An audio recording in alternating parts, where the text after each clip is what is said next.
New Zealand Stitch Bird. Today's vlog is all about finding the perfect cami pattern. I've really been struggling. I really wanted to have this look this year where I'd wear a wee cami. This is a ready to wear one, and this is under my Diva by Itch to Stitch. I just get quite hot and I just like the idea of layering, but it's difficult to layer when you've got to use two pieces. So the idea was I wanted to have some camis and just a lightweight shirt or something over the top. Anyway, this has been a bit of a journey. So I'm going to start with the first one that I made, and it is the Ash by Seamwork.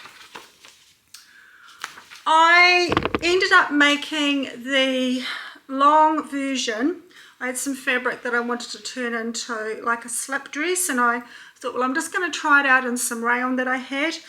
I ended up doing a size 16, and you just have to be aware that Seamwork patterns are 5/8 of an inch seam allowance, so potentially you can do French seams. I felt like I needed to add a little bit extra at the hip area, about 1/2 inch, and right at my very lower back I found it a little bit baggy, so next time I will remove probably about 1/4 inch. And I found the straps stretched like you wouldn't believe. So on another pattern I'll tell you how they get around that shortly, but it would probably pay to make it up, hang it, and then adjust your straps afterwards. I did use the wee rings and the little sliders. They're really hard to get in New Zealand. You can only really get sort of a natural or a black. Well, that's all I've been able to get locally. So what I'm doing now is if I throw any cami or anything like that out, I actually steal all the bits and pieces off and recycle them. Some of the overseas online stores like Timo and things like that, you can actually order, but I had to buy so many, I thought I'm never going to get through them. So you could just sew the straps on and not have them so you can adjust them, but I just find depending how you're wearing it and how high you want it and etc., it does vary a little bit, so it's great to have that option to be able to lengthen or shorten the straps. So really was quite pleased considering this was my first attempt at Ash. So I'll put a pic of me wearing the dress version, and yeah, I still feel quite self-conscious. I prefer to wear something on my arms, but anyway, it worked out quite good. It's nice length, nice little slits down each side. So I felt that because I had reasonable success with the dress, I would just make the shorter version and turn it into a cami. So I made that in sort of an off-white.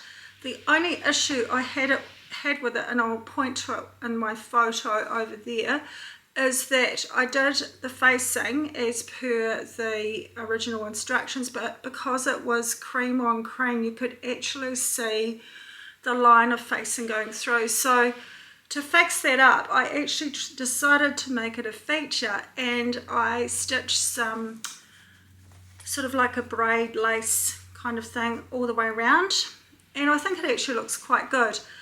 I did make it quite short. I think it does need to be a little bit longer, and I did adjust the back and just took it in a little bit so I think it fits. It's a pretty sort of fitted cami. It's not a floaty one on me.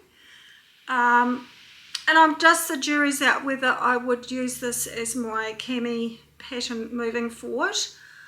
I just have to really sit down and assess all the ones I've made and make a decision, but overall it was a pretty good fit. So that was the Ash by Seamwork. The next one is a free pattern if you sign up to, well, it was a free pattern, I don't know whether it still is, I think it is. It's the Orchard by Helen's Closet. And this has got a different sort of a fit. It sort of goes out wider, and I thought that would be good, especially around my midsection. It would just skim over that area rather than being fitted. And they have a number of lengths in this pattern, which is really good. You've got all those different variations. so there's a lot to it, but it's basically no darts in this one, whereas the ash has actually got a bust dart. This one has no darts. Now how they get around the straps stretching in this pattern is you actually interface the bit that's on your shoulder. So depending on how you want to do the straps, you can either sew them in or you can do adjustable straps, but you need to decide that before you start interfacing, because the interfacing is going to be at a different spot. And this one's done quite differently, whereas the ash, the straps were inserted into the top part of the dress, back and front, whereas the orchard, it's kind of like a circle and it goes right around the shoulder, around the armhole area. I found this one a little bit trickier, to be fair, because it's a little bit fiddly. You're basically binding everything and you're enclosing the underarm seam with the binding, whereas the ash, you had a facing. So this one would be definitely more of a beginner pattern. This one here, a bit more challenging, and I did my trick that I've done in the past where I actually stitched the right side to the wrong side and flipped the binding to the right side and top stitched on the right side, and I find that gives much better finish for me. If it's a bit wobbly underneath, it doesn't matter. I want the perfect finish on the side that everyone can see. So I did that.